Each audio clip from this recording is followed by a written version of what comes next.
Most people don't know what a dead man's trigger is. And even fewer need one. Commander? Yeah. We're going? A dead man's trigger is a safety valve.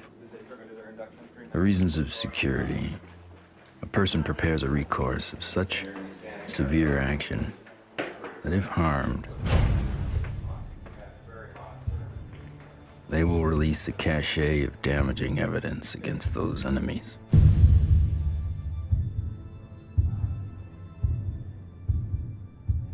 Given his situation, Dr. Stephen Greer is one of those rare men.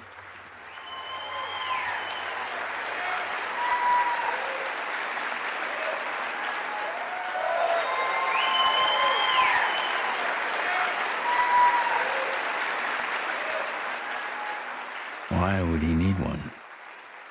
He's not the first person to push the disclosure of a corrupt military-industrial agenda. In the councils of government, we must guard against the acquisition of unwarranted influence, whether sought or unsought, by the military-industrial complex. In his final public speech, a farewell address, no less, in a time when every second on TV was priceless, United States President Dwight D. Eisenhower decided not to brag about his victory in the Korean War. Instead, he cashed in all his chips to warn this nation of a hidden enemy. We have been compelled to create a permanent armaments industry of vast proportions. The total influence, economic, political, even spiritual, is felt in every city, every state house, every office of the federal government. We recognize the imperative need for this development, yet we must not fail to comprehend its grave implications. When I was with Lawrence Rockefeller at his ranch in 1993, he turned to me and he said, "The implications of this are so vast and so profound that no aspect of life on Earth will be unchanged by its disclosure." I said, "Yes, Lawrence, that's why it's been kept secret. It's not because it's trivial, it's because the implications are so profound." So there have been attempts to bring this information out for over 60 years. And here we sit in 2012 with the world still burning oil and gas and coal, when we have had technologies, sciences, and all the information we need to have had a completely new civilization. What Eisenhower warned us about over 60 years ago, according to Steve Greer, has long become truth in Washington, D.C. The most music, Q107, driving home with the Spearman. Hello, what are people all over D.C. saying about all this money we are giving? And why is Washington, D.C. booming? Because the rest of the country is sending their money here. I know, isn't it beautiful through the trees? My name is Ted Loader. I've been working with CSETI program and Dr. Greer for 15 years. Cool, huh? Oh. Yeah. One always wonders if the public really knew what was going on with government covert programs and how much money has been put into it, you know, hundreds of billions of dollars. I think the public would be a little annoyed. Thomas Jefferson believed all men have the right to life, liberty, and the pursuit of happiness. The government they formed would serve to secure those rights. But when corporations or other specialized groups of men become more powerful than those who govern, our security is at stake. Thomas Jefferson wrote about unchecked power of the corporation being a threat to the democracy and the banks. You see, the U.S. Federal Reserve Bank issues every dollar bill, yet it is not run by the U.S. government or any elected official. It is owned by a private banking cartel. But here I find the chairman of the Federal Reserve, who's in charge of the dollar, in charge of the money, in charge of what the money supply is going to be. The middle class is being wiped out, and nobody's understanding that it has to do with the value of money. Prices are going up. So how are you able to defend this policy of deliberate depreciation of our money? A lot of it depends on what happens to the price of oil. The four horsemen, or families of banking, who own and run the Federal Reserve, also run the four largest oil companies. Oil is also used to make and run machinery and current mechanical technology. Of course, there's one industry that needs these more than anyone else: the military-industrial complex. You begin to get into this very scary scenario that has to do with the human condition, of the proclivity to accumulate vast amounts of power around a handful of people. All right, sit down and shut up. And right now, these misanthropic sociopaths are running the planet into the ground. When Congress or whatever else, or budget directors say, well, we've lost $100 billion in black program, what does the public do? What can the public do? We can complain to our congressmen, but our congressmen can't get any information. With lobbyists, interest groups, campaign funding, the economic powers that be have learned to control the political sphere. These politicians become almost like placeholders. And they don't realize that until they get into the White House or into the Senate Intelligence Committee. It doesn't matter who the president is. They're going to do what they want to do. And that which is good for them isn't always good for everybody else.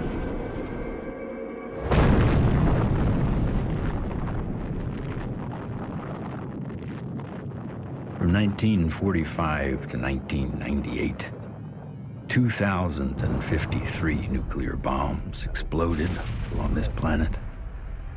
The United States detonated over half of them. Now I am become death, the destroyer of worlds.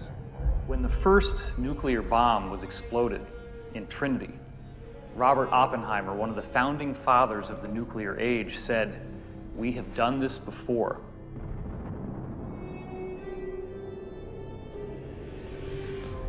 It could have been that Oppenheimer was speaking about weapons described in the ancient Sanskrit texts like the Mahabharata, in which they refer to a bolt of iron charged with the light of 1,000 suns. This bolt of iron was hurled in anger and led to an explosive event which is very graphically described in this religious scripture, specifically showing all the key indications of radiation sickness and the various problems with nuclear weaponry that we've come to expect. When we started detonating thermonuclear weapons, atomic weapons, and developing these sort of destructive technologies, the civilizations that have been watching this planet for millennia said, oh my God, these people are going way off the reservation. They are now an existential threat to themselves, but also to other planets, potentially. All over the world, we see very conclusive evidence that ancient people were in contact with extraterrestrial life. The Japanese said that their civilization was given to them by a people they called the Dogu, who came from what they described as Anemono Torebune, which translates as bird boat universe, meaning flying boats from the universe. The ancient Sanskrit writings in India have elaborate descriptions of vimanas, or flying craft. These texts are thousands of years old. They predate any conception that we have of spacecraft or aircraft. But evidence is not just found in ancient texts. It is also captured in our ancestors' art, as if it was plainly obvious that ET vehicles appeared in ancient skies.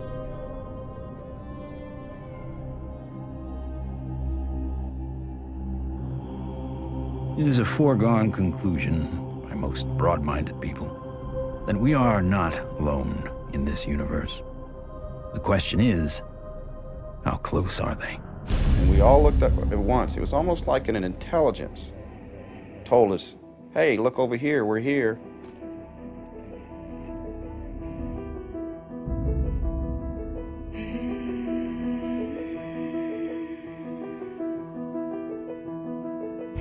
I saw 3 red lights in a triangle almost directly overhead.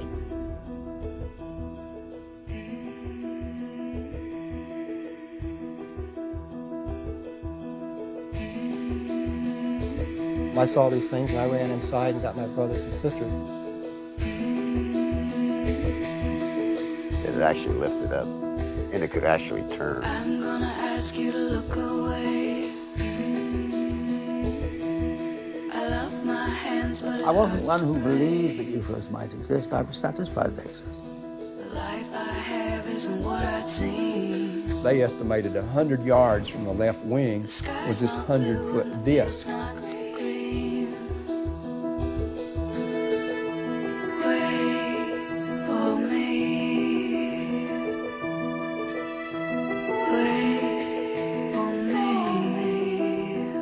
A lot of the astronauts are told to keep it quiet, and they're good Americans too.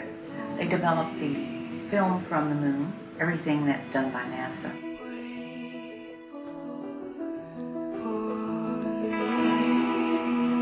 Ma che se ne sanno ancora degli altri superiori. No!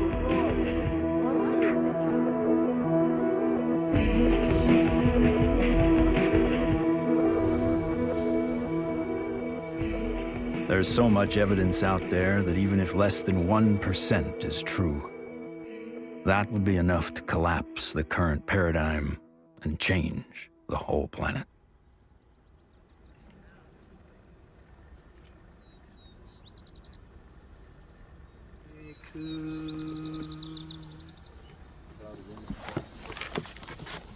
This is our signature tones that we broadcast over a small walkie-talkie. They were recorded in a crop circle. What happens is the extraterrestrials, they come into the area where we vector them in with the signature tones that we broadcast. Then it enables them to home in and get a real good fix on where the site is while we're setting up.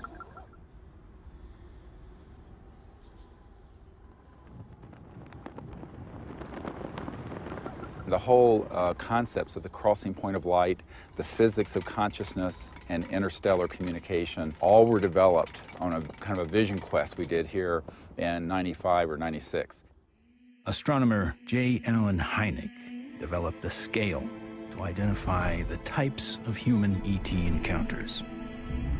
From his original 3 categories, a 4th, more controversial, has been added, CE4.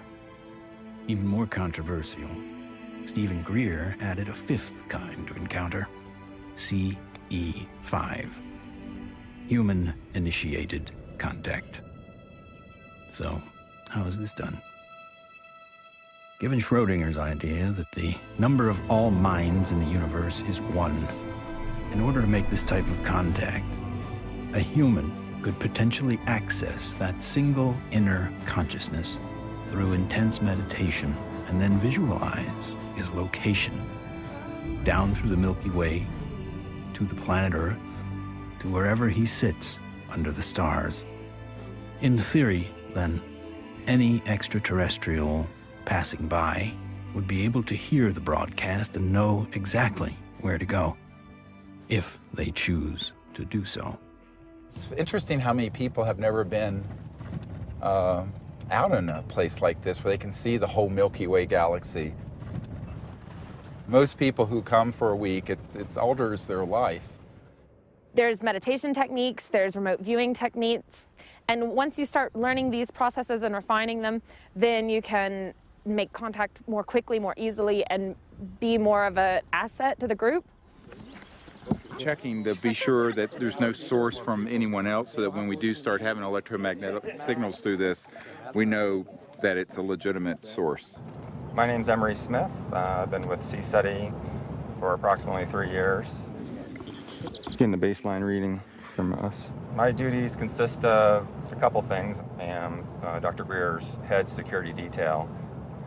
I also and they're a photographer. I operate anywhere from 2 to 6 cameras at one time. Yeah, that's our craft. Goes over the mountains in this direction. Many of the craft that are coming in are transdimensional, and the way I understand it, not visible to the human eye. And that's where this new technology, night vision, that's where that's coming into play. And with the advent of new technology that's out there, it becomes easier and easier for us to capture these beings and these celestial objects on film. After you do the night vision, it has that green hue, of course. And after a while, when you get back to real life, you're thinking, why isn't everything green? This can't be reality. I want to show an early one from Gulf Breeze from 1992. We went down there, and one of the fun things that happened is that I had about 40, 50 people. Let's go out on the beach. And we didn't have good cameras then, but you'll get the feeling of how exciting it was, have all these people, and 1, and then 2, and then 3, and then 4 ET craft materialize right in the sky. There it goes, 1, 2, 3. And look, there's 4. There's 4. There's 4. We have a confirmed CE5. Holy damn hot shit. Dog. Thank you. All right. So the point, the point is, it's fun.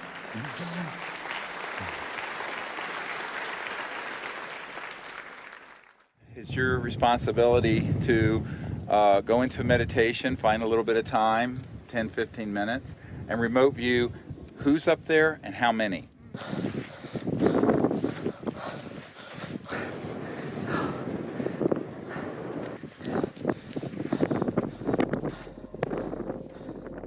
I can attest to the fact that real phenomenon happens here. I really feel that his CE5 protocols are based on a spiritual kind of positive contact, and I think that that is an excellent model for any kind of communication, whether it be on Earth, in the United Nations or wherever, but in this particular field it's with cosmic cultures.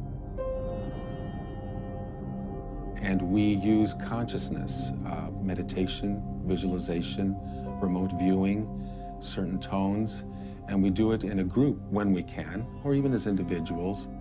It's just been this series of unbelievable events that are amplified by our meditation. It enforces this communication between us and the ETs, and it's so interactive. I could feel everything, I could hear all the sounds just right there. Perfect. And then this being, the little larval one comes up, and we had this hug, and I shared the joy in it, and I'm like just thanking it for this experience. And let's do what we can to feel as if it would feel that this is perfectly normal and natural. Oh, sure. And that, this is... Relax and get in that flow consciousness, exactly. So I was jarred by our group getting tripped out and in that kind of, I was startled by some of the ways that our group was being, and I was going, and then there was moments where I was like, wow, I can only imagine how a visitor might feel. The ETs pick up on your intentions, and if you're really out there just to learn and really want to communicate with these extraterrestrials, well, it's going to happen. Avahanam Narayanam Padma Bhavam Vasishtam Shaktim Chatat Putra Parasharam Cha Yasam Shukam Golda Padam Mahantam Govinda Yogindra Matashashisham.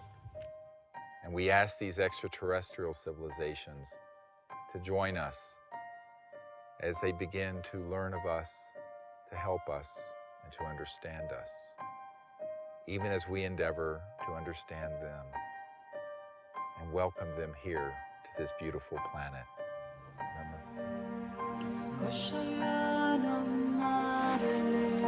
Oh my gosh, another beautiful, stunning, absolutely stunning. Not an airplane.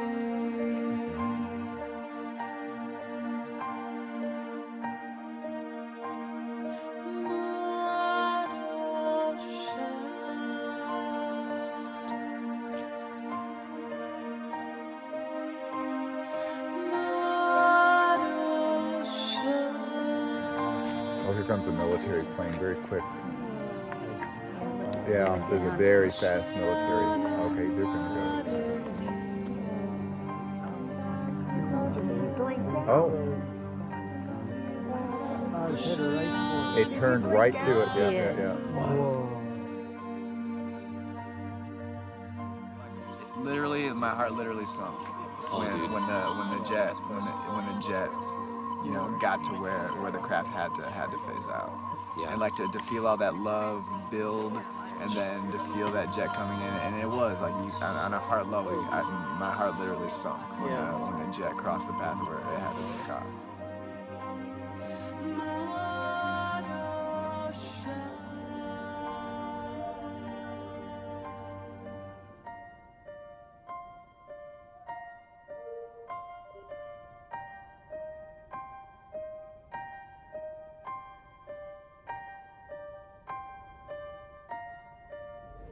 So in the camera, that's what you got. You got like this light traveling, and you can see it's not like a satellite where it's got like a path. It's got like a, you know, like a movement. Yeah, and then it's gone. When I was 17, I injured myself.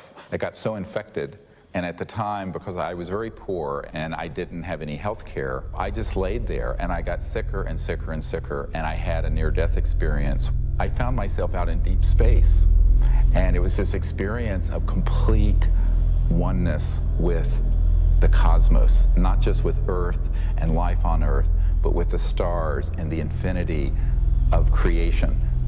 It certainly altered the course of what I would end up doing, because I then learned meditation. I actually became very aware of the power of the mind. This experience helped guide the direction of his life. Though Greer went on to earn a medical degree and raise a family, he continued to study consciousness and contact. And decades later, it seems he would be the doctor called upon first to examine a very unusual body. This came to us in the last couple of years, and there's a man who runs an institute in another country that I cannot talk about. But he came into possession of a little creature. It is humanoid. It does not look human. We have acquired an EBE, an extraterrestrial biological entity. We're flying over to Europe soon to take some tissue samples and do some DNA testing. This was found in the Atacama Desert. We don't know how it came about. Here's the great view of the face and cheekbone, very complex. Now there is a fracture here, and behind this right ear is caved in, and that's how this ET being was killed. We have the best scientists in the US from Stanford that are going to be doing the testing itself to see what this really is, and also to rule out what it's not.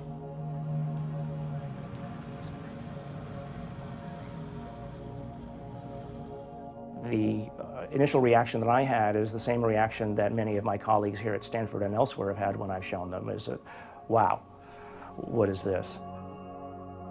The question is important enough in at least two ways. The primary reason is that there's a lot of claims about specimens and claims about aliens. And of course, there's a lot of ridicule associated with that. So one of the best things that we should be doing, of course, then is bringing the best scientific techniques to bear. The techniques are available, the techniques are cheap, the answers are nearly absolute, so let's do it. And it's so exciting because it's not just... In setting up for this, I'm going to be giving Steve not only the tubes that this should be going into, but I'm also going to be sending across the microscope that I feel they should be using to do the analysis with. Before we even get started with some of the analysis, I think it's going to be important to rule out some of the obvious critiques that could come up. And one of those critiques is that this is a syndrome or a mutation. This is a bone dysplasia. And luckily, here at Stanford, we happen to have literally the world's expert, the man who wrote the book on bone dysplasias and syndromes, a gentleman by the name of Dr. Ralph Lachman, who has kindly agreed to look at the specimen, both the pictures as well as the CT scans and the X-rays, to help determine whether or not it's anything that he's ever seen before. I think that a dozen or even 15 years ago, answering the question of what is this would really not have been possible because the kinds of technologies were not available as are available today. But really the DNA tells the story. And because we have the computational techniques, that allows us to determine in very short order whether in fact this is human. So this will be basically an absolute level of proof as to what this actually is.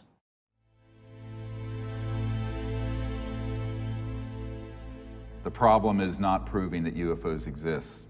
It's when you begin to expose the energy and propulsion systems behind how they're getting here. You're talking about unveiling an entirely new science that would replace oil, gas, coal, nuclear power, public utilities. And this is the $600 trillion problem. The patent office, after they fired me, I had to wait 6 years before I got rehired. Everybody at the office was avoiding the case.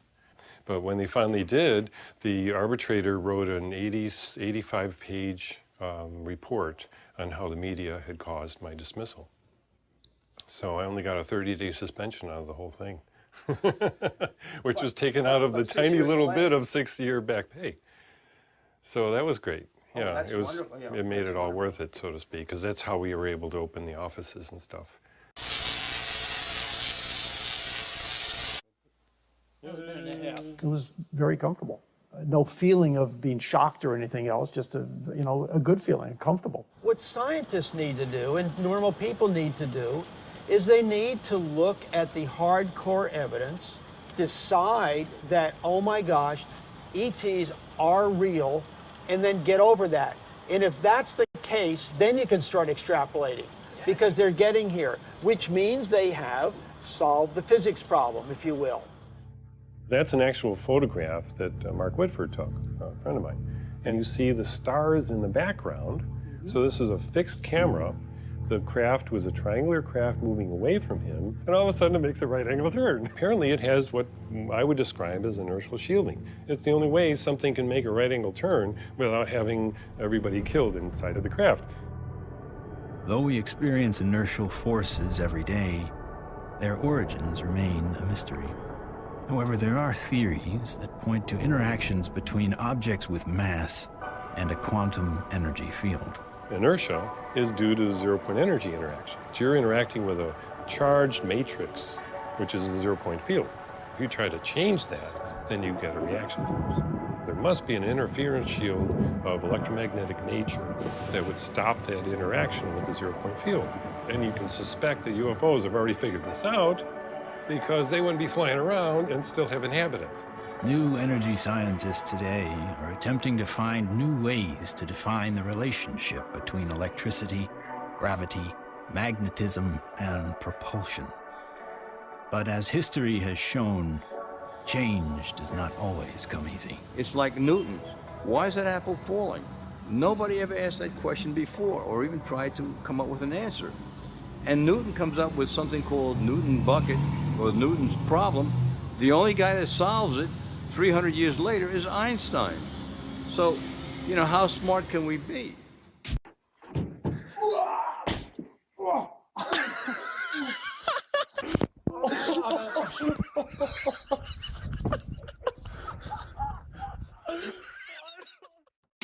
If you look at everything normal within the conventional wisdom, you're not going to learn anything new.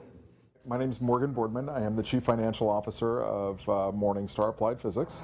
My business partners are Paul Murad and Dr. John Brandenburg.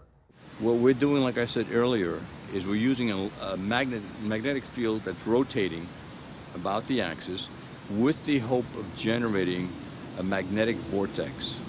In essence, we are trying to start a civilian advanced research projects agency.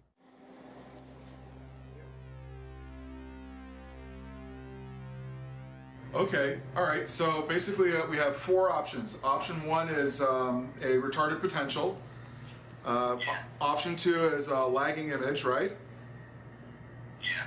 Option 3 is pointing vector as a motive for propulsion, or how that may be what's happening, right? Yeah.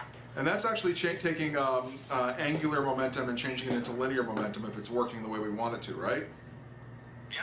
Okay. And then the fourth one is that we are somehow either generating and or absorbing gravity waves. You got it. Do we accept Einstein's viewpoint that thou shalt not go faster than the speed of light? If you look at a black hole, the comment is the gravity is so strong that nothing leaves. But it does have something that leaves the black hole, and that is gravity. So does that imply that gravity moves faster than the speed of light? Could be.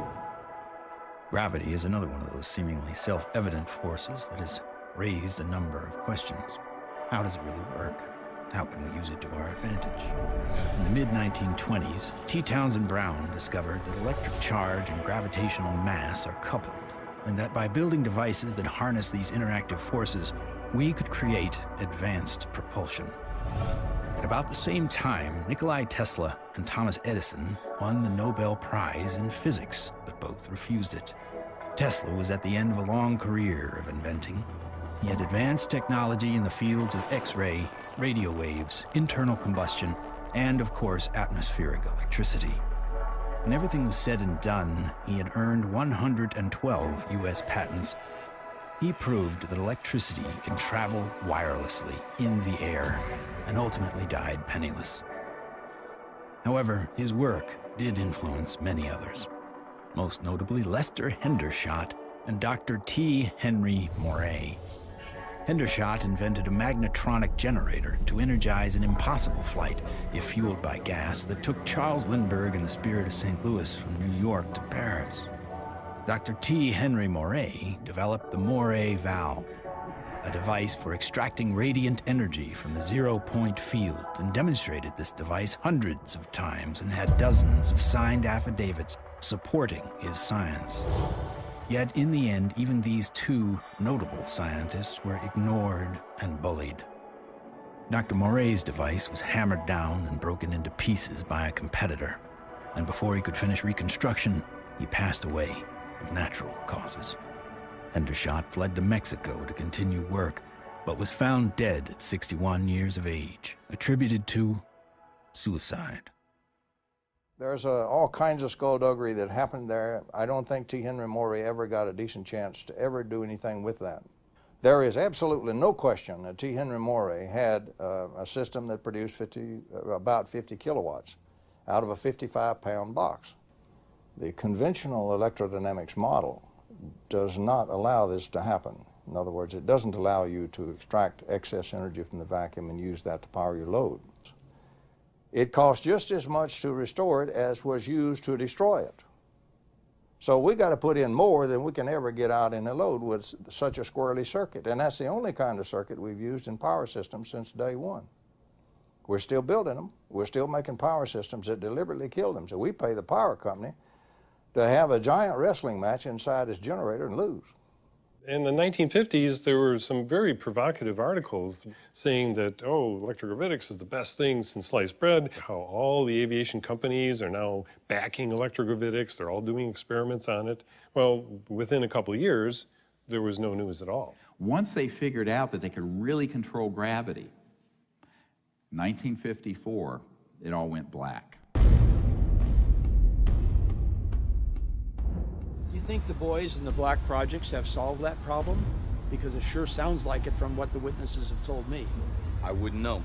I wouldn't know. Sorry, but I can't even think about it. I see so many things in my life, it's just hard to say. A local inventor has discovered a way, hear this, to use water to run your car. What Stan shared with me was interesting. In order to run this engine off of water, we've also had to learn the ability to adjust the burn rate of hydrogen to co-equal the fossil fuels. So he applies for a patent, and then he gets a call from actually a visitation by two guys from the Pentagon. The Pentagon flew a lieutenant colonel in last week to look at Meyer's invention. There is talk of possibly using it in the Star Wars defense program and to run Army tanks. But he asked that this become a public patent so that the civilians could benefit from it. And he indicated that if we don't do that, overseas people will. In 1996, Meyer was sued by his investors, who claimed the device was not revolutionary, despite verification of the unique voltage intensifier circuit by the U.S. Patent Office. Meyer was brought to trial, but key evidence was not allowed. His oral testimony was not even recorded due to an audio recorder malfunction, and the judge recessed early for vacation. Later, Meyer made an appeal but was denied. He was found guilty of fraud and ordered to repay his investors, putting an immediate dent on the idea of funding new technology. On March 20th, 1998, Stanley joined his brother and 2 NATO officials for a dinner meeting. Stan took a sip of cranberry juice, grabbed his neck, ran out of the restaurant, and fell to the ground, saying, "They poisoned me."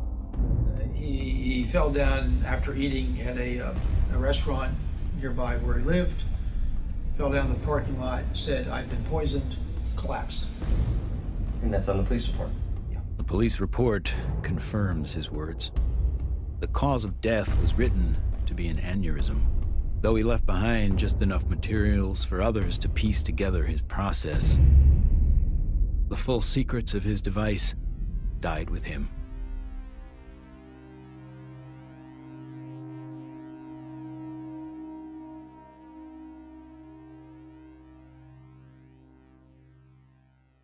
So from this, I began to do more work with the administration, various people, friends of the president, the Rockefeller family. Lawrence was the white hat in that crowd who wanted us to bring this information out, actually hosted us at the Rockefeller Ranch in the Tetons. And one night he pulled me out on the deck and he said, "Well, you know, we really need you to do this." I said, "Lawrence, you're old, you're rich, and you're Rockefeller. What do you want me to do? I'm just a country doctor banging around in an ER in North Carolina." He says, "No, we want you to do this." I went, "Okay." So I'm the throwaway guy. I'm the guy you can throw away because my life doesn't matter. We are back in Rachel, Nevada with our first 2 distinguished guests. Stephen Greer is a North Carolina doctor. He does a lot more than watch the skies. He fires off messages, and he says that someone or something is responding. Dr. Greer is looking for close encounters of the 5th kind. What, at this minute, do you believe? Our assessment at this point is that there is at least one extraterrestrial civilization which has managed to make its way to our corner of the universe. And number 2, that there's no evidence at all that they have hostile intentions towards this planet. And number 3, that the priority at this point must be trying to establish some sort of a liaison to them, some sort of a diplomatic liaison to them, and that's what we're working on.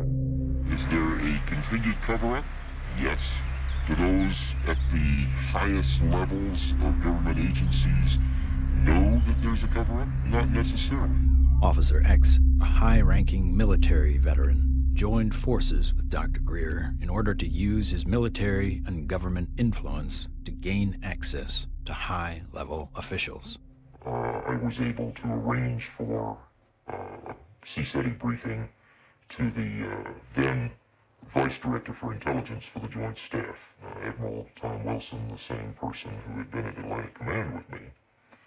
At that meeting was Steve, Apollo 14 astronaut Ed Mitchell, Brigadier General retired Steve Lovkin, Siri Automatic, Steve's right arm. Well, Dr. Greer did indeed mount an initiative and did go to Washington, did speak with high-level government people. I attended and helped him with that. We briefed certain members of Congress, some of their staff, some of the people from the White House.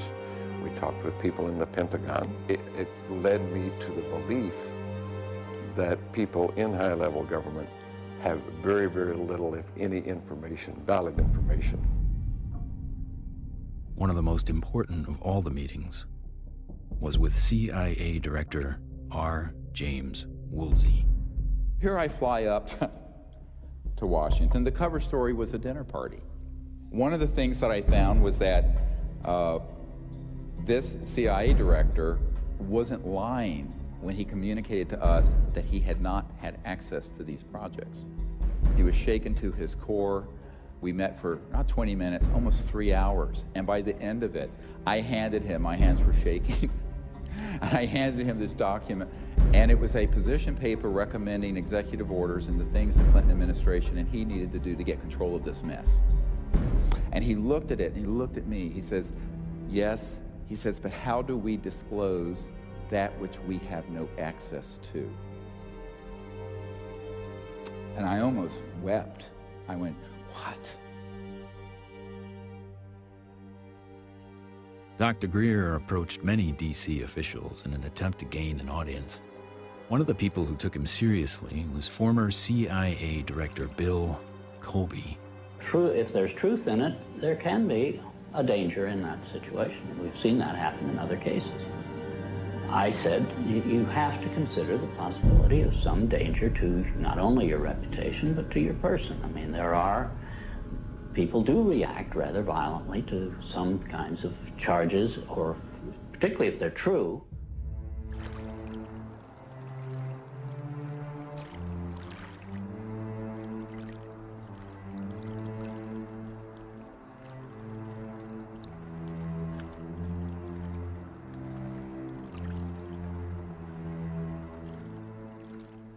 Now, you know, I'm a 30-some-year-old doctor with 4 kids, a golden retriever, and a house in North Carolina. So I'm going, this is down the rabbit hole fast. But that is the situation, my friends, when you're dealing with secrecy that is criminal and illegal. In 1997, in an effort to push his message deeper into Congress and the White House, Greer headed to Phoenix to prepare a video with his best evidence to show in Washington, D.C. While he was in the editing room, the biggest UFO witnessed event in history was about to happen. On March 13th, 1997, when the Hale-Bopp comet was very clear in the northwest sky, thousands of people were outside trying to get a glimpse of it when they also caught a glimpse. These orbs, giant orbs, equidistant in a V formation of 1 mile to 2 mile wide in some very credible reports. And that's the particular area where these phenomena keep popping up from my vantage point. The Native Americans living in the basin between South Mountain and the Estrellas have told me that not only were they looking up at the Phoenix Lights during the mass sighting, but they've been looking up at them for centuries. I live in a community called Loop, northeast of Flagstaff, on the Navajo Indian Reservation. We'll have to go back in time one day before.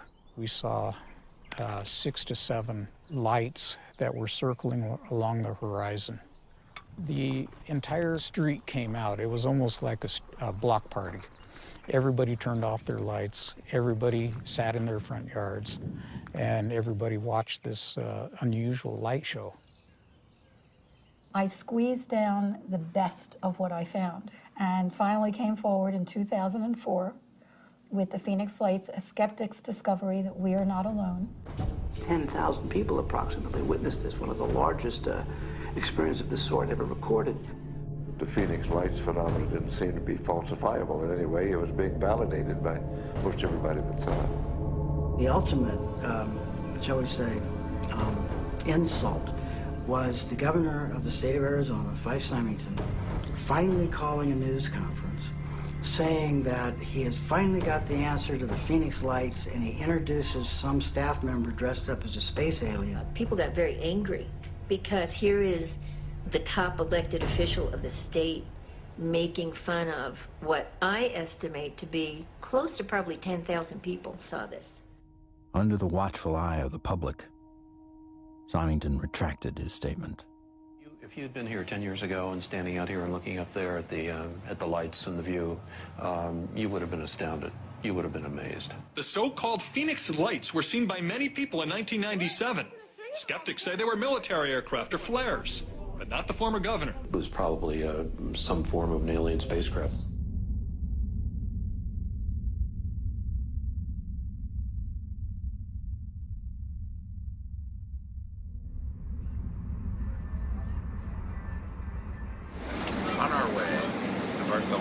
Barcelona to retrieve the evidence. Dr. Bravo. Hi, Dave. Are you ready for the trip? I'm ready for the trip. I'm so excited. Okay. We're going to do some very wonderful work, and I can't wait to get the results.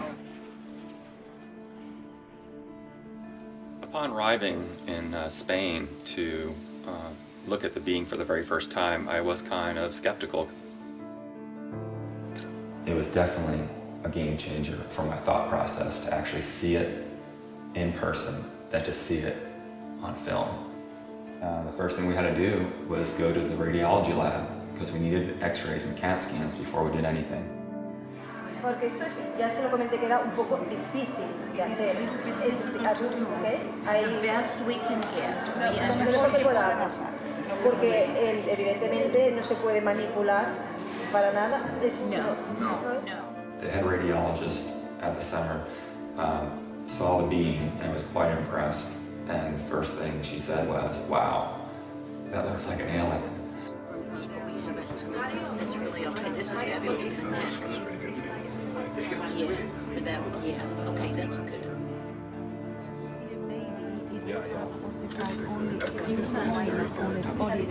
This one is complete.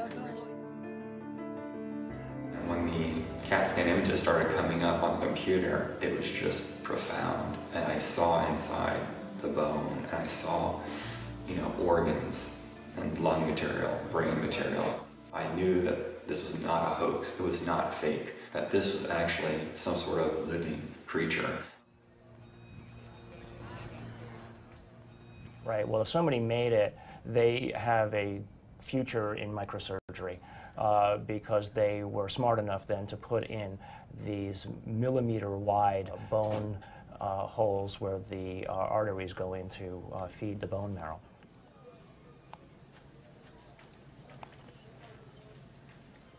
And so now the challenge is to prove what it is, right? My interest, frankly, is to disprove that it's anything unusual or anything paranormal. I would like to prove that this is human. I would like to prove that this is just an interesting mutation, but obviously if you leave your mind open, or I should say if you leave your mind closed to alternatives, you'll never see what those alternatives might actually be. In every situation with scientists, your reputation's at stake. I have every expectation that even doing this is going to lead to some ribbing from some of my colleagues, right? But I think that that's perfectly acceptable because at the end of the day, who's going to validate these things? If someone isn't willing to step forward and do it right, then you're going to have it sitting out there forever, hanging in limbo, right? I mean, if you let other people and their opinions stop you from believing what you know to be true, then all you're doing is stopping the possibility of progress. Anytime anybody tries to study this subject seriously, we're subject to ridicule. I'm a full professor at a relatively major university, and I'm certain that my colleagues at the university laugh at me and hoot and holler behind my back when they hear that I have an interest in studying unidentified flying objects. There's really a subtle kind of suppression at play here. You don't worry about what the CEO of Enron thinks about what you say. You worry about what your friends think. You worry about what your parents would think if you posted whatever you care about on Facebook or something. We take the risk to appear to be a crackpot. There may be people who are going to be threatened by that for any number of reasons. My feeling was that I was involved in a lot of strange activities, so I tried to say to myself, let's not look at this with too much exposure and mention it because there's a question of credibility. This should be the subject of rigorous scientific investigation and not the subject of rubbishing by tabloid newspapers. MUFON is the Mutual UFO Network, and it was founded in 1969 by Walt Andrus. And our mission statement is the scientific study of UFOs for the benefit of humanity. MUFON is the world's largest UFO investigative organization. We have approximately 3,000 members worldwide. Approximately 500 of those have their PhDs. These are people who really would like to delve deep into the UFO phenomenon and try to figure out not only what it is, but how it's happening. Armed with what he thought was some of the best available evidence, including the Phoenix Lights, Greer organized a Project Starlight briefing before several Congress Pentagon, and White House staff members. Things seem to be on track for disclosure. Of the device and the internal, all of it, with a lot of detail, and this is a cutaway. This was done and escaped government control, whereas the Bentwaters case took 20-some years in England. So this is in our possession and not the Ministry of Defense. So, where it would never be found. Where it'd be going to a black hole, right? But then, the bad news came.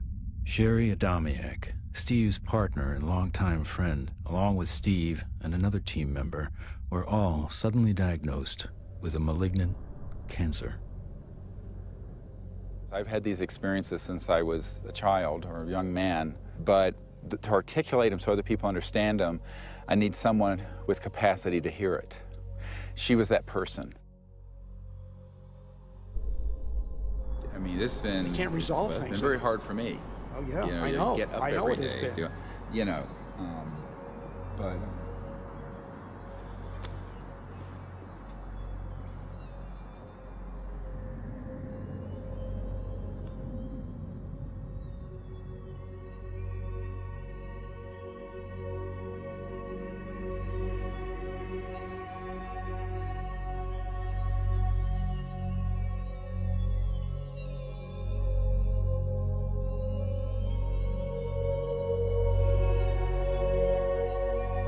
One of the last places she wanted to come was here.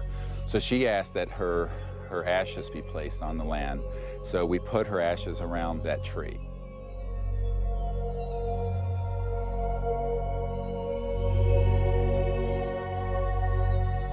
I don't take anything for granted, frankly, and so each time that I do a presentation or lead a group, I think, this may be the last time.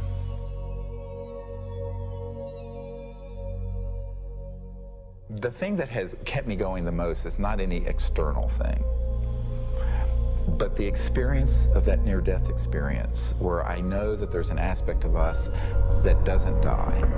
That is why I can go mano a mano with these elements and not be afraid. I shouldn't say be afraid, not stand down. Everyone has fear. I've certainly had my fears. But it gives you an anchor so that you can go forward.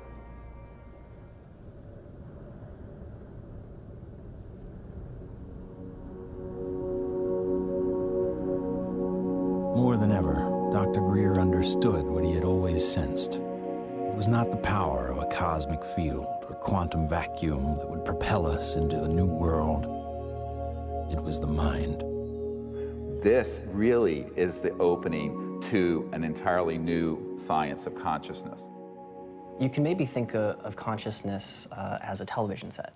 On the TV screen, you see pictures and sounds and so forth. And if you tried to find out where that was coming from and you looked inside the television, you're not going to find it. It's not there. The signal is in the radio waves around it, invisible to us, that's being interpreted by the television as pictures and sounds. So this is very much like the state of how we understand the mind and consciousness. Dr. John at Princeton proved that putting your awareness on a device that was a random number generator would affect it.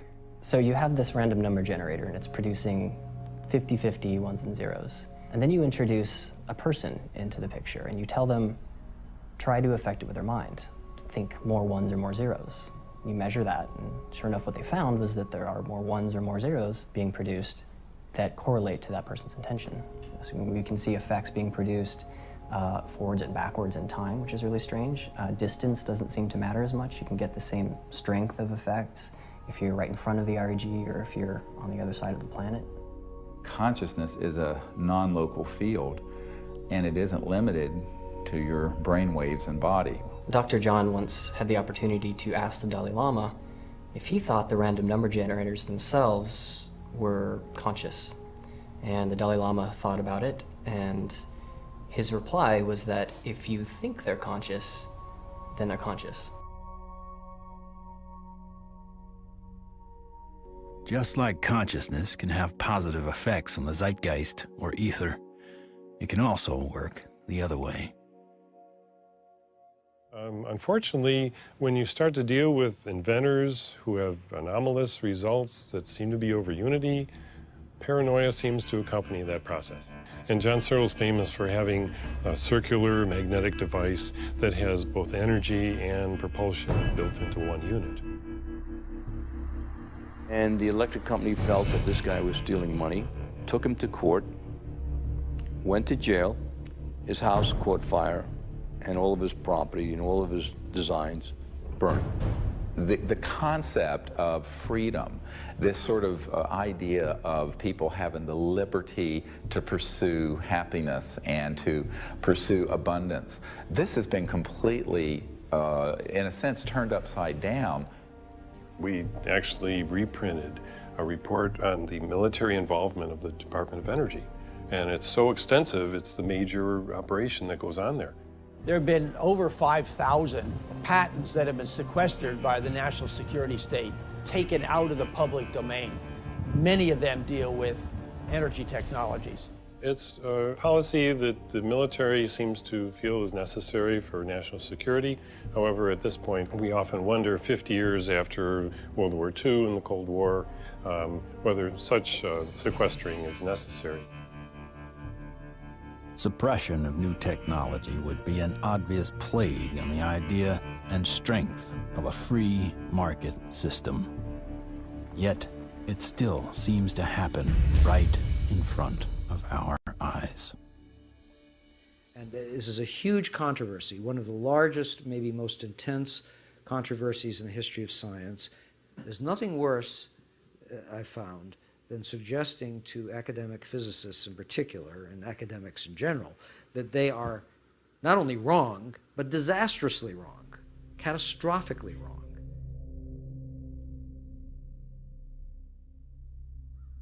Cold fusion patents have not been approved. They will not get through. American citizens are being denied their constitutional rights. I inadvertently was looking through some piles of paper that had been given to me in a casual manner by all these hot fusion physicists as they were trying to do their calorimetric repeat of the Pons-Fleischmann experiment. And I was stunned. I couldn't believe what I was seeing. It looked like monkey business to me at the time, and it has turned out to be exactly that. It was represented as a negative result when it was positive. And that data is scientific fraud, as far as I'm concerned. It's been referred to legal authorities in the government. I asked for a review at MIT, got nowhere. If this type of manipulation had occurred in any legitimate research area, such as cancer research, AIDS research, global warming research, anything that's accepted as reasonable to be researching, the people would lose their jobs, they wouldn't be in science. And yet, these people today, their data is used today, to year 2000, and all before, to reject patents.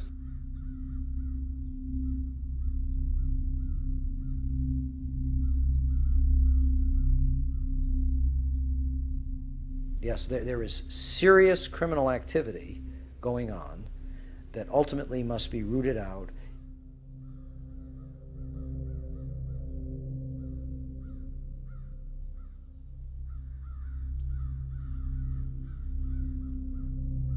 It became very clear to me that, you know, you kind of had a tiger by the tail here, and that this was serious.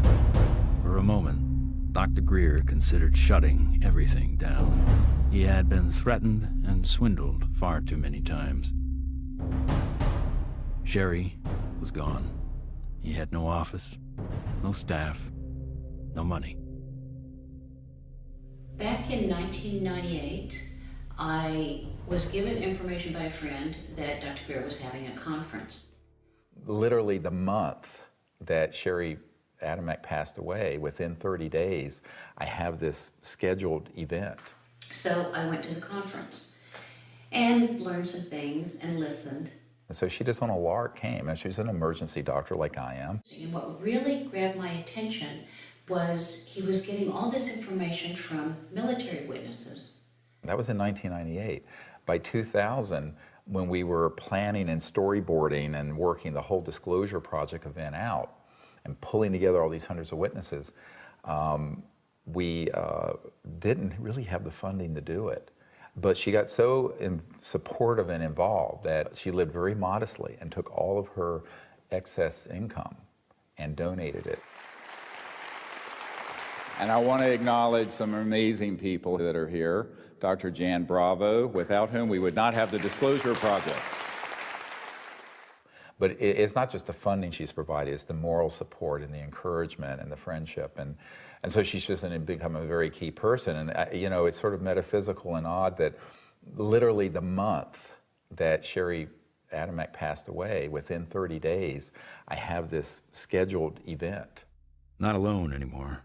With the support of a loyal team, Dr. Greer grew his witness list from a couple dozen to over 200. And see that little dot right there? That dot don't belong there.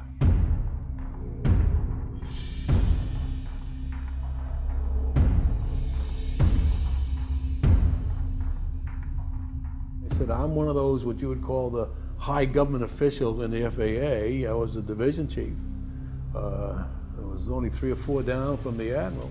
I was awarded the Air Force Guided Missile Insignia. I was the first photographic officer in the Air Force to get they called it the missile badge. So I forgot who it was that called, but he says, we got a problem here. What's the problem? He says, well, it's that UFO.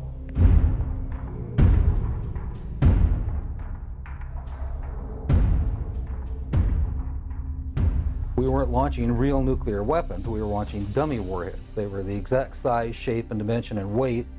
And we were looking down southwest, and the missile popped up through the fog. It was just beautiful. And I hollered, there it is. And our guys on our M45 tracking mount with 180-inch lenses on it got it. We sent the film back down to Vandenberg. The Japanese airline, 747, was coming from the northwest, going across the Alaskan territory.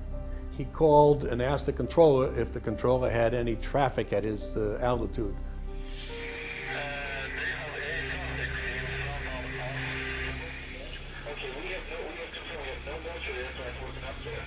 His radar is picking up a target.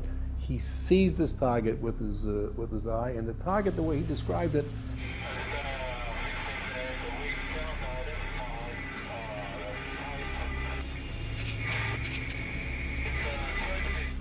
a huge ball with lights running around it, and I think he said it was like 4 times as big as a 747.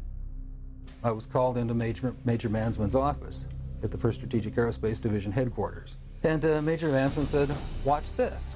There was the launch from a day or 2 before it at Big Sur. We watched that stage burn out, we watched the 2nd stage burn out, we watched the 3rd stage burn out, and it's going like this. And into the frame came something else. It flew into the frame like this, and it shot a beam of light at the warhead, fires another beam of light, goes around like this, we're going like this, fires another beam of light, goes down like this, fires another beam of light, and then flies out the way it came in. And the warhead tumbles out of space. They brought in 3 people from the FBI, 3 people from the CIA, and 3 people from Reagan's scientific study team, and I don't know who the rest of the people were. When they got done, they actually swore all these other guys into that this never took place. Who said that? Who was saying? This was one of the guys from the CIA. Now, I saw that. I don't give a goddamn what anybody else says about it. I saw that on film. Phil Klass can kiss my ass. He wasn't there. I was. He said this is the first time they ever had 30 minutes of radar data on a UFO. He said, you are never to speak of this again. As far as you're concerned, this never happened. So I said, yes, sir, and walked out, and that was the last I talked about it for 18 years.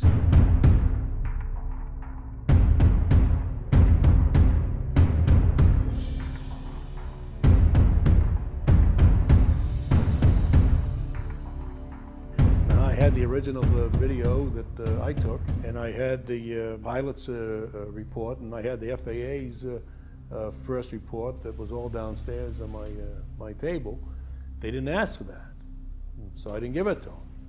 There are things that I know about that I did in the service that I won't talk about to you now because they're top secret, and I could get my ass in trouble for talking about them. If you parse what Major Mansman said, he said, you are to say, this never happened. Well, that's not classifying it top secret, is it?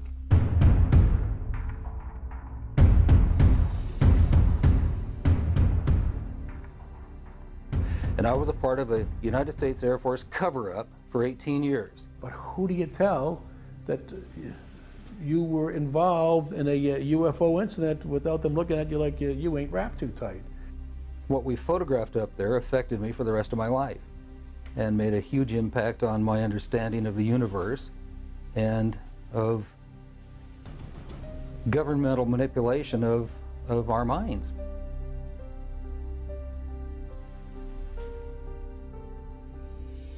Now, with the witnesses on his side, Dr. Greer had the firepower to attack Washington again.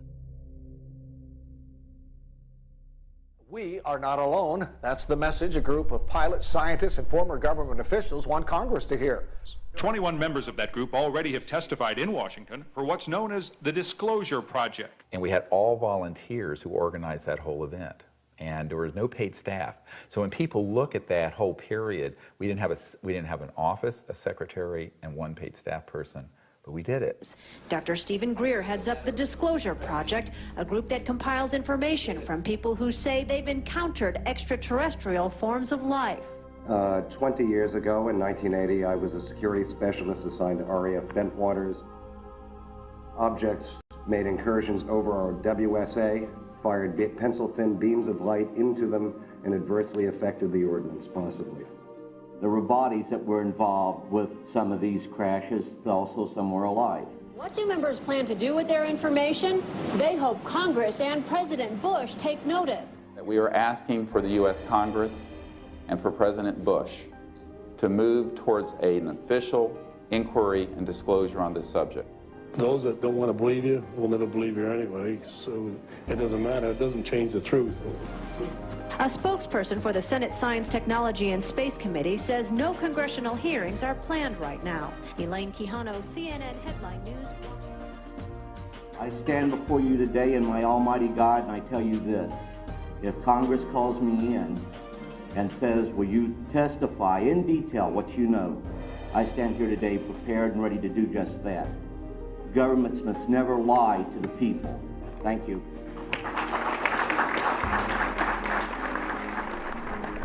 The number of people Dr. Greer had managed to get behind him was monumental.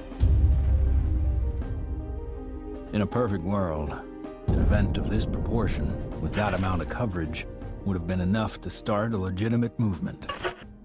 But of course, we hardly live in a perfect world.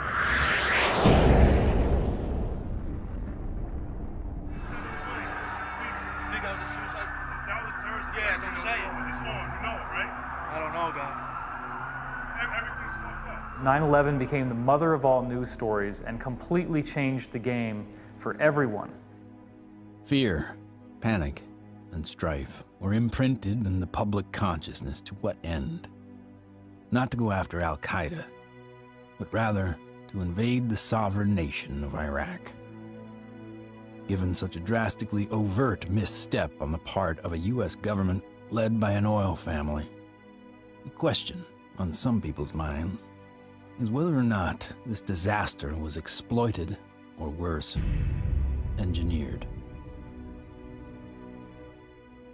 The Gulf of Tonkin in the Vietnam War, Chiang Kai-shek in the Korean War. False flag operations are nothing new. However, according to some, the ultimate card to play might be yet to come. How do you grow the trillion-dollar military-industrial complex that Eisenhower warned about into a $2 or $3 trillion program? You got to have a bigger enemy out there. Von Braun's purpose in life during the last years of his life, his dying years, was to educate the public and decision makers about space-based weapons. First, the Russians were the enemy against whom we're going to build space-based weapons.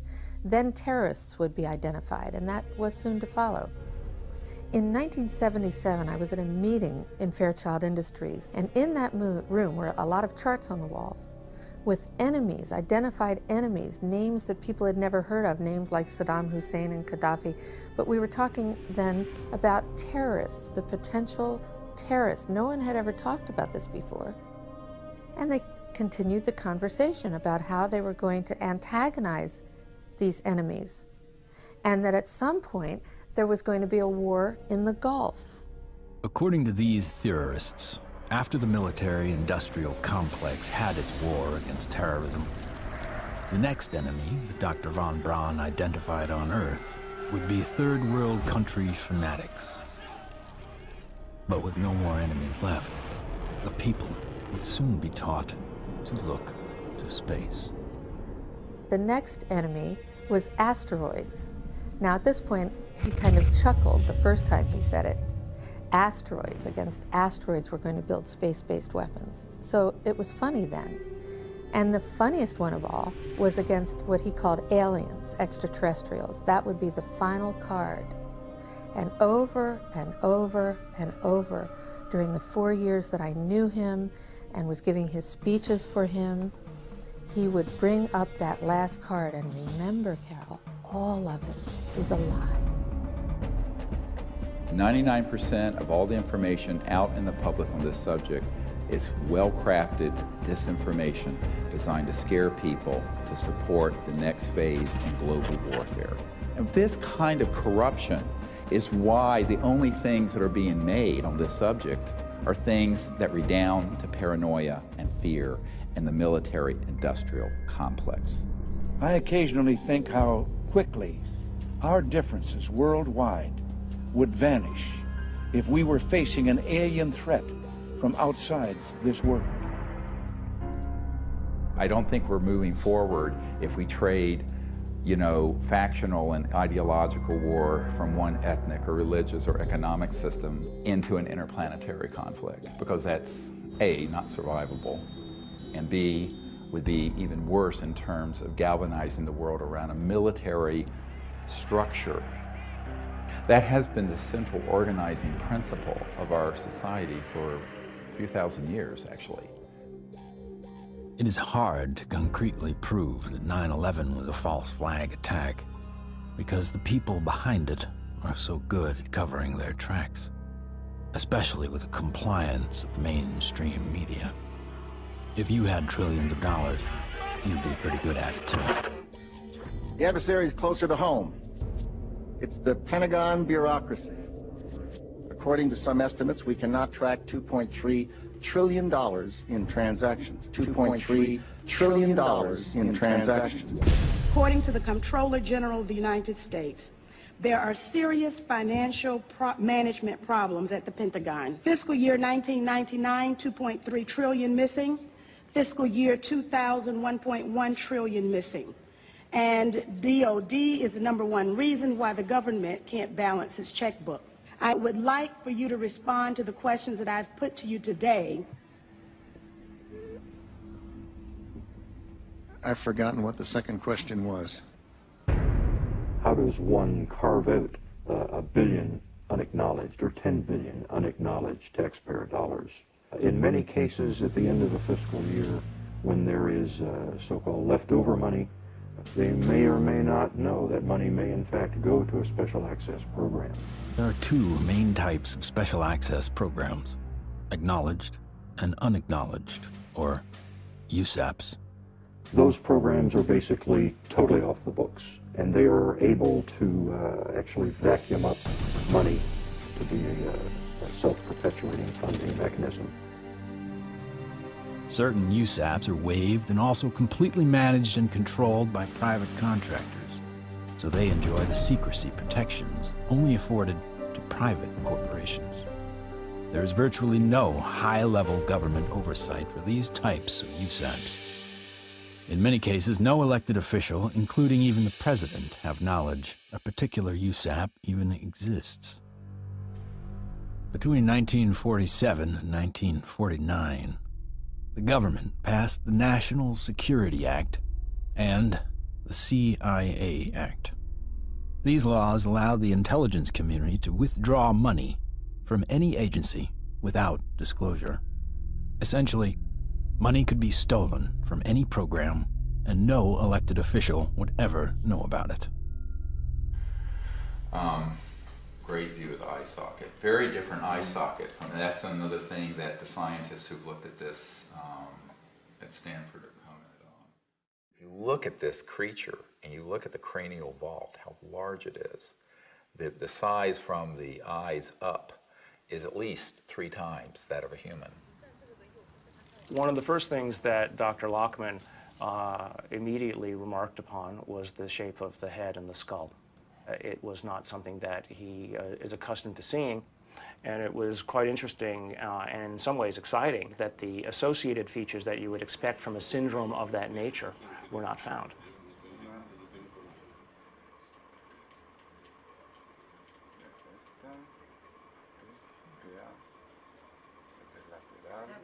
This specimen does not fall under any known, to me, class of disorders or syndromes. In many respects, the proportions of the spine and extremities are normal. The major abnormalities appear to be 1, the size of the specimen, mid-face hypoplasia and underdevelopment of the jaw, and that the specimen has only 10 ribs. Humans normally have 12, rarely 11. One of the most remarkable aspects of this is when we came down to study the actual bone density. One of the features of fetuses that specialists looks at is the so-called growth plates of the epiphyseal joint, say, of the knees. The shock, I think, and the surprise was, and the absolute certainty that Dr. Lockman had was that this specimen is between the age of 6 to 8 years old. The shock was that this specimen was clearly not fetal. How do you explain how something 6 inches tall survived to any length of time that would allow for it to survive 100 or 1,000 years ago?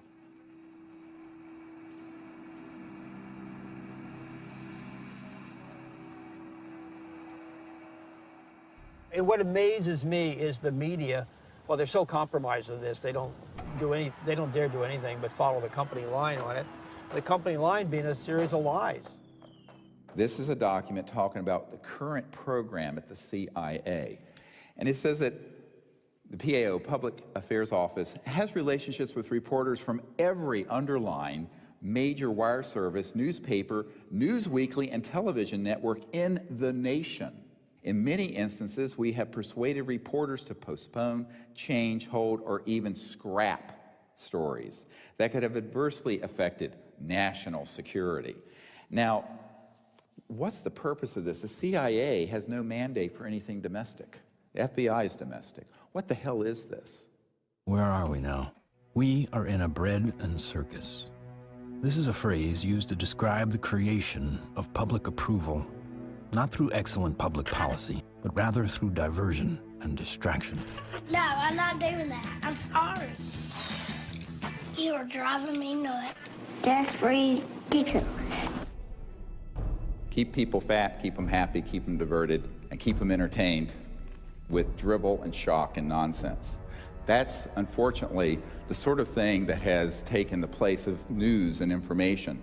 So that what we're seeing today is a world in which perception is being managed by as little as 5 major media corporations who collectively control magazines, newspapers, corporate news websites, television stations, movies, documentaries. Who are these people? Who could be behind the curtain? Who could possibly be controlling us so effectively? A shadowy government with its own Air Force, its own Navy, its own fundraising mechanism, and the ability to pursue its own ideas of the national interest, free from all checks and balances, and free from the law itself. Majestic 12 is real. Notorious MJ-12, which is no longer called MJ-12. I'm trying to find out the new name. Basically, it's an oversight group intermingled with the National Security Council and the National Security Planning Group. They have full control. They have no congressional oversight whatsoever. They answer to nobody. whatever activity is going on, to the extent that it is a clandestine group, a quasi-government group, a quasi-private group, it is without any type, as far as I can tell, of high-level government oversight. And that is a great concern. Ladies and gentlemen, the very word secrecy is repugnant in a free and open society, and there is very grave danger, for we are opposed around the world by a monolithic and ruthless conspiracy that relies primarily on infiltration instead of invasion, on subversion instead of elections. Its preparations are concealed, not published. Its mistakes are buried, not headlined. Its dissenters are silenced, not praised. It is a system which has conscripted vast human and material resources into the building of a tightly knit, highly efficient machine that combines military, diplomatic, intelligence, economic, scientific, and political operations. And we are, as a people, inherently and historically opposed to secret societies, to secret oaths, and to secret proceedings.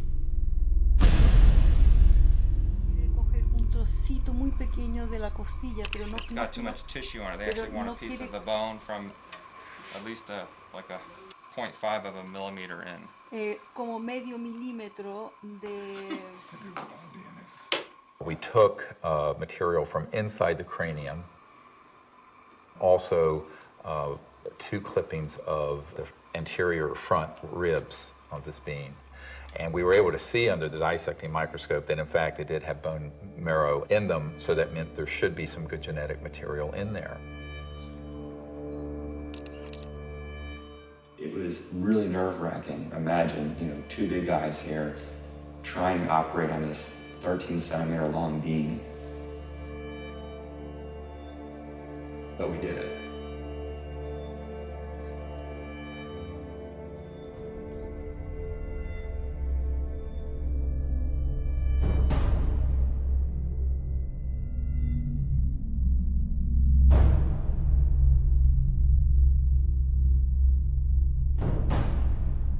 The DNA analysis is being done by some of the world's best, but even the world's best need to be cross-checked, which is why I'm doing the 3 different facilities.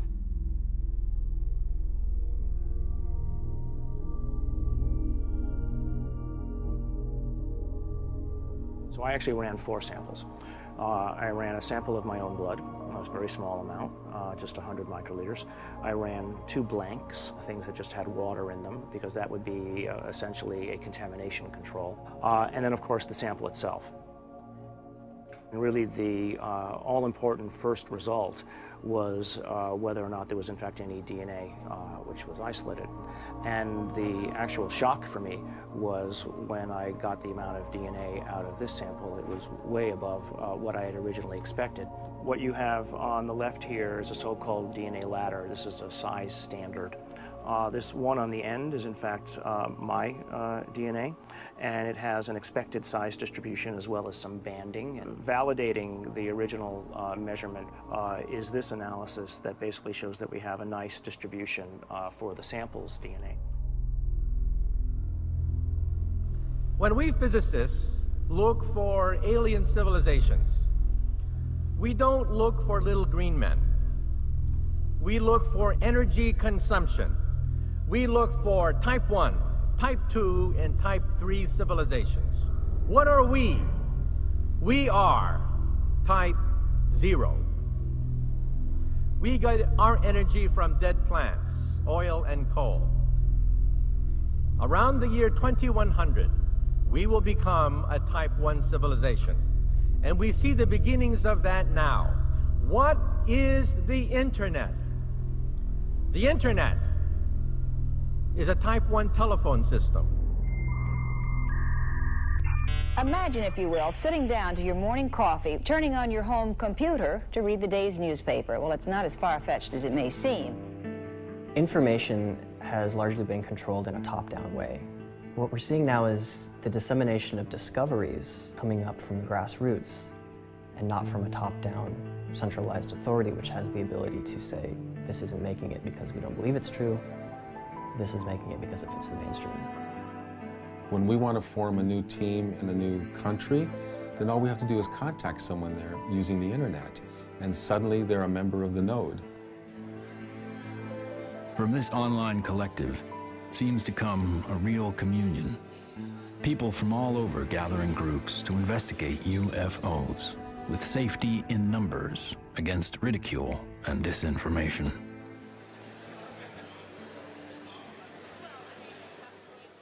What we found in the past is we had a lot of anecdotal stories, but we didn't have a whole lot of data. With the advent of computers, personal computers, and the internet, we've been able to collect the data and analyze it through some 200 plus data points to allow us to be able to compare cases and to see exactly what's happening and what the trends are. Nick Pope is our guest. He made this information public. He's also the former head of the Ministry of Defense's UFO project, so if anybody knows, we think it's you, Nick. The Ministry of Defense is in the process of declassifying and releasing its entire archive of UFO files going back decades. It's interesting and worth pointing out that while the British government is releasing their files and their documents, President Obama, who promised to do the same during the campaign, he still has not. 15 years. 15 years this spring. Oh my God. But I figured that, you know, after the disclosure project, we'd get this information out and we could go on with life. How do we keep battering the ram at this door? Where do we find the strength to keep going forward? When you think that you're the only person that has the knowledge, you become marginalized. Steve was instrumental in bringing together a large group who had been involved in this subject and who for the first time realized that they were not alone in trying to come forward on the subject. Governments, we've discovered, have not gone far enough, so we've decided that as people, using the CE5 protocols, form our own movement and do what governments have not been doing. We think of this as the People's Disclosure Movement. And so we feel it's important to create an effort that's a global effort, which this has become. My name is Mark Benz, and this is Rex, and we're in Bodega, California, and we're doing CE5. My name is Jeff Bird, and here in Winchester, Virginia, USA, we are doing CE5. My name is Peggy Brewster, and here in Middleton, United States of America, we are doing CE5. We have 1,150 teams of CE5 ambassadors, which are spread over 52 countries. My name is Andre, and here in Sweden, we are doing CE5. Und wir machen zusammen CE5 in Deutschland. Here in Burlington, Ontario. Brisbane, Australia. From Chester, Virginia. In Hamilton, Ohio. We are doing the CE5. Konnichiwa. Moje ime Daniel. Daniel tu na Slovensku. American de la Sede. Es Leo Ortiz. And here in Vancouver, British Columbia. Present to CSA. CE5. The CE5 contacts más. CE5. CE5. CE5. We're doing CE5.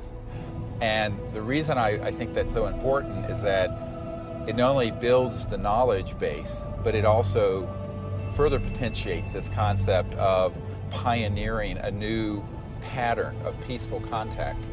And that is something that no other group, large group on Earth is doing. Certainly isn't being done by the State Department and the Senate Foreign Relations Committee. It seems to be it only takes one person to make contact. But hundreds of voices worldwide is a call that can't be missed. And likewise with innovation, the more heads in the game, the more likely we are to find a solution. There's many technologies that people have talked about, many ways to the mountaintop. We have so many modes of converting quantum vacuum energy or zero-point energy. Some people think they know how to do it. Okay, fine. But if you do it theoretically, that's one thing. But then you got to do it experimentally, and that's the hard part. Those opposed to new energy technologies can tie the hands of hundreds of inventors. But how will they ever fare against tens of thousands? The output milliamperage is more than the input milliamperage. It's a clear indicator of over-unity. I'm gonna ask you to look away. I love my hands, but it hurts to pray. The life I have isn't what I'd seen. The sky's not blue and the field's not green. Wait for me. Wait for me. Wait for me. Wait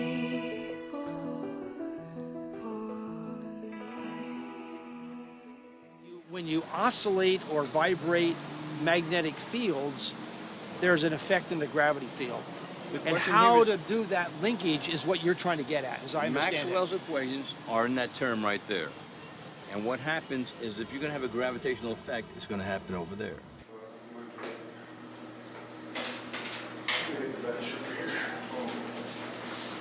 Josh, I think I can help too. This channel here represents revolutions per minute. These are representing weight that we're measuring on the load cells.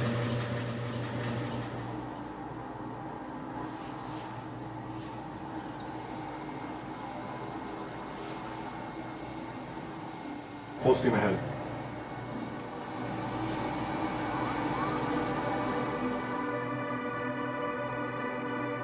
When we look at our data, we lost 7% of weight.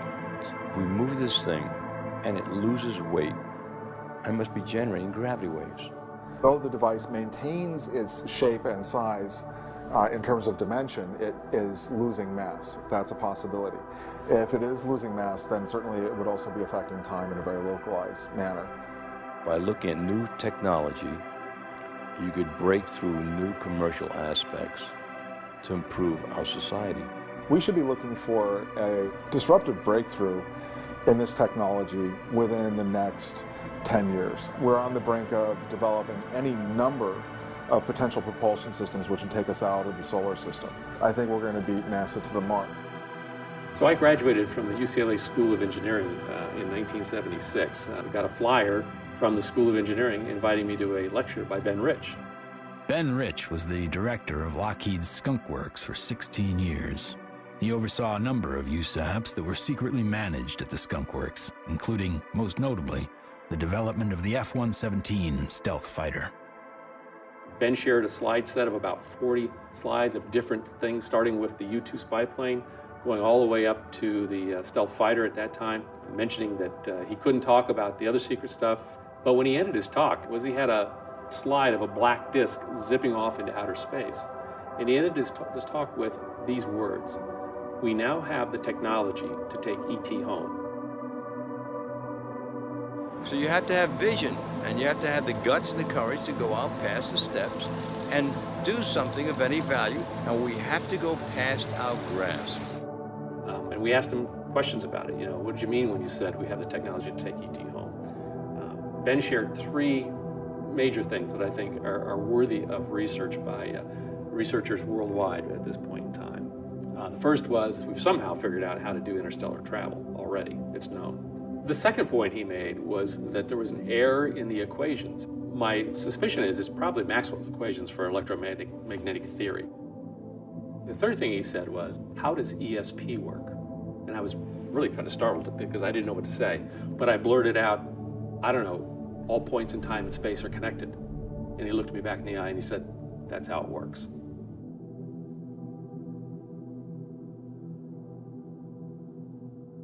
History has taught us that to simply innovate new technology may not be enough.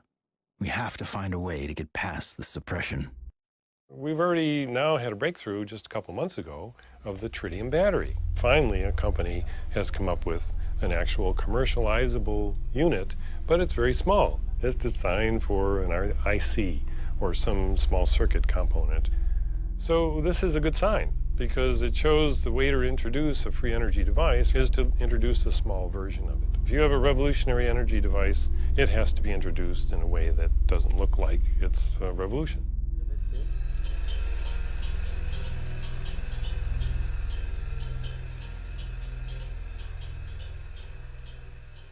Science is always changing. I mean, even back in the 1960s, they thought that biofeedback, for example, was impossible. But now, of course, we know that that itself is an absurd statement. We have even toys on the market that allow people to, play with biofeedback. These sciences have been around for decades. They have been ruthlessly kept secret because of the kleptocracy of what I call the petrofascists, the people who are hell-bent on maintaining the power of a centralized petrodollar, oil, gas, coal system. So that does create scarcity because that is a zero-sum game. But when you take us off that system onto this new system, it's an entirely new macroeconomic order, and scarcity becomes non-existent. After years of disappointments, Dr. Greer and his team are now attempting to build an energy research lab in Virginia, where scientists and inventors with working prototypes will have a safe haven to build. So this is an example of how the analysis is done using what's called a genome browser. And it's more or less a schematic representation of the chromosomes and at a very high level of resolution. So the sequence that we got from the mitochondria tells us with extremely high confidence that the mother was an indigenous Indian from the Chilean area, and the haplotype is called B2A. Now, the other thing that immediately fell out of the analysis is that it's male. It has so-called Y chromosome material. In fact, it's got a full Y chromosome. It probably died in the last century, if I were to make a guess.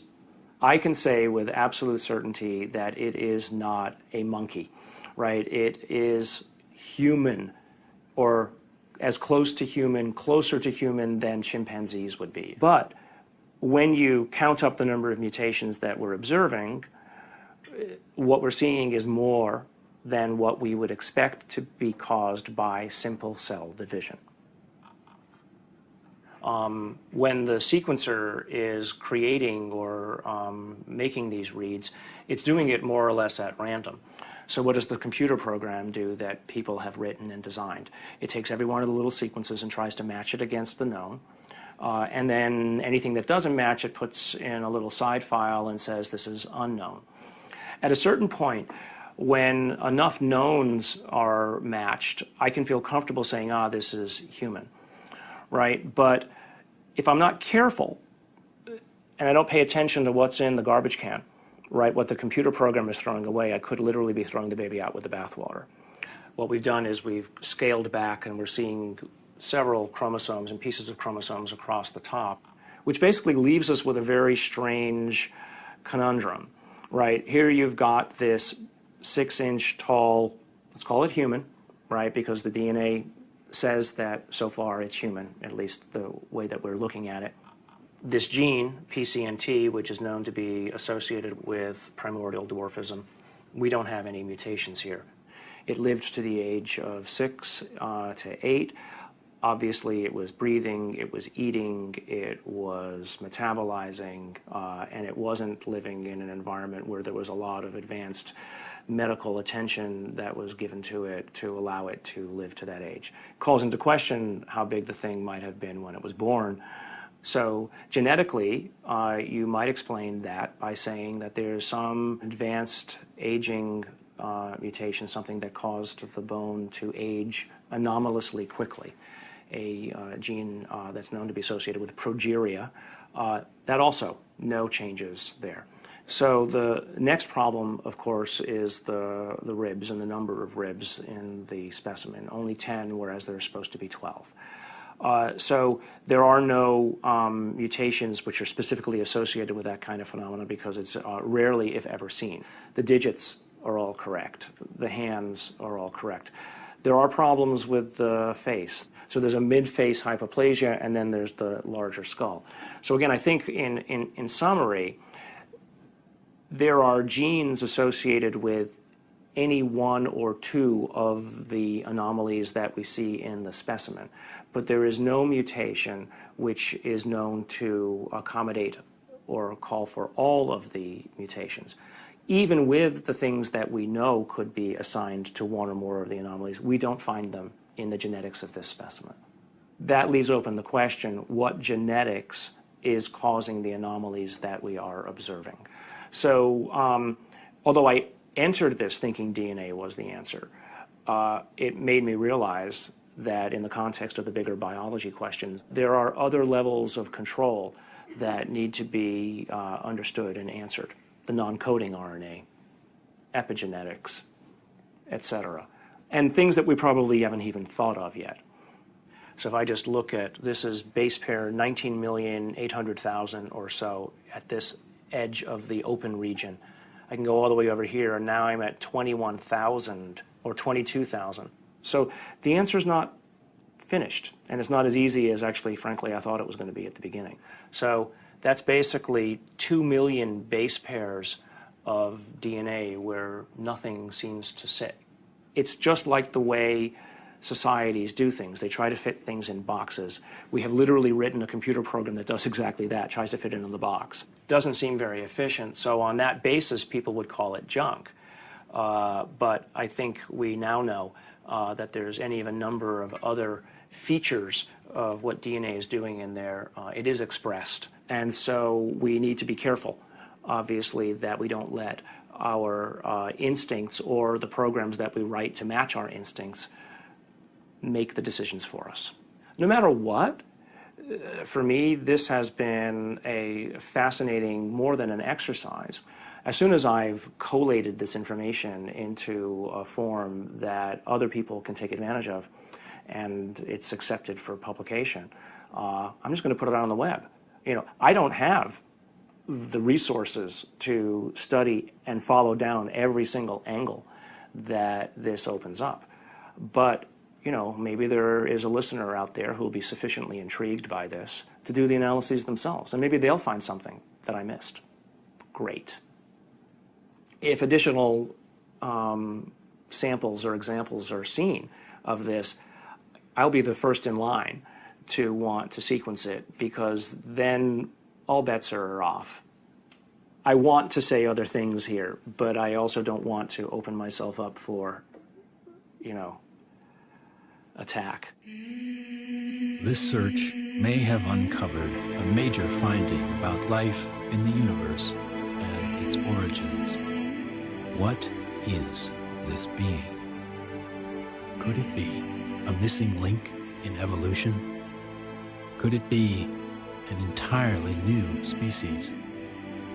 Or simply a disease we have never seen before? Or could this be an extraterrestrial being from another world?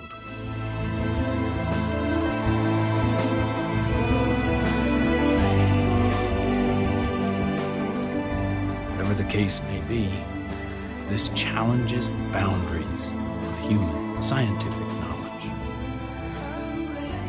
Dr. Gary Nolan has set a new precedent for scientific investigation and rigor in the realm of the seemingly impossible.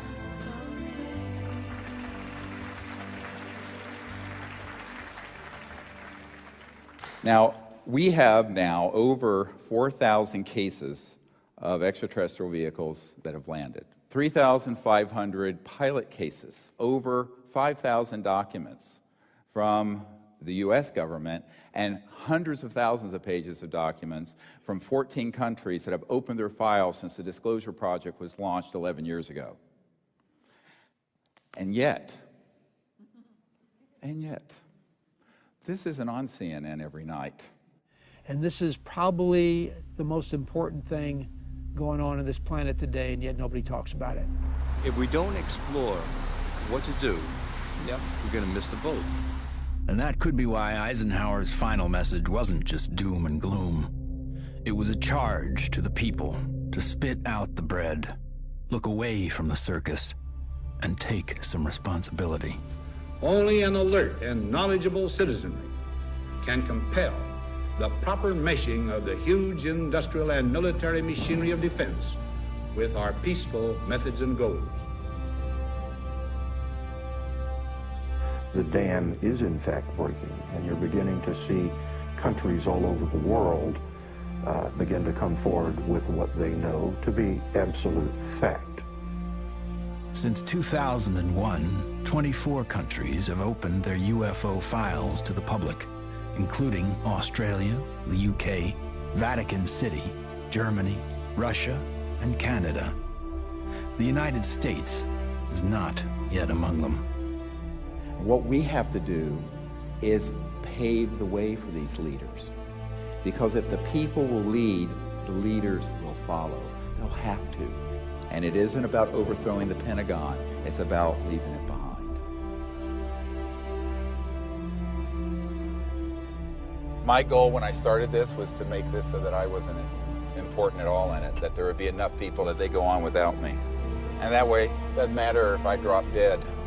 The future is here already. The technologies are here, contact is happening. And if we come together as a people, what we're going to find is that all of us working together are going to be able to create a world that is amazing.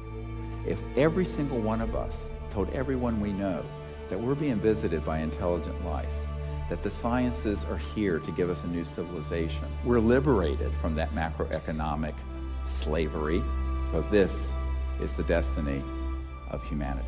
Thank you very much. God bless you all.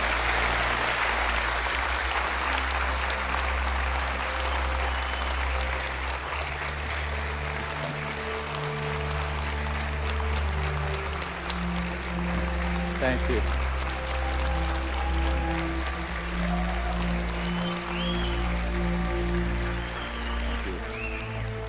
What we've come to learn is this. We are standing at the precipice of a new age.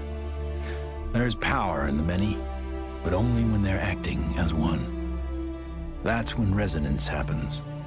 Whether joining together as a responsible citizenry against the forces standing to divide us, or joining consciousness to unite with the beings who are prepared to communicate with us.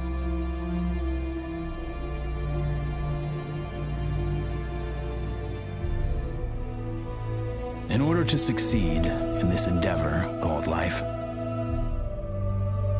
we must come together as one.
Koşayanım